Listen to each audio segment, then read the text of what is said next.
কালকে কখন বেরোবো? এই যে ভাইয়া বাকি টিমমেটরা চলে গেছে, এখন আমরা এই যে এগুলো মাছ ধরার পরে আমরা চা খাইতেছি।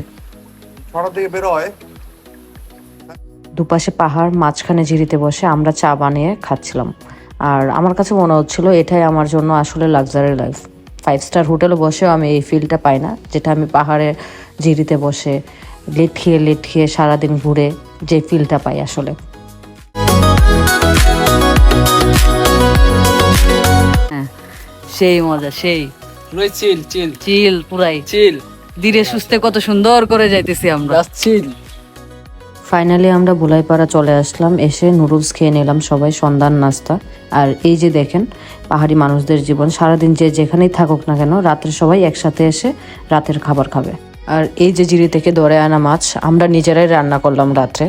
সারাদিন কষ্টের পরেও আমাদের এই রান্না করতে খুব কষ্ট হচ্ছিল না, আমরা বেশ এনজয় করছিলাম। নিজের হাতে ধরা মাছ নিজেরা রান্না করে খাবো, এর থেকে আর বড় কিছু হয় না আসলে। আর আমার কাছে মনে হয় এই ট্রিপটা আমার জন্য সেরা একটা ট্রিপ ছিল। পাহাড়, জিরি থেকে মাছ ধরে খাওয়া, জিরিতে বসে চা খাওয়া, আবার নিজের হাতে রাত্রে রান্না করে খাওয়া। আসলে এই সব জিনিসগুলো ছোট ছোট হয়তো বা, কিন্তু আমি বেশ এনজয় করেছি।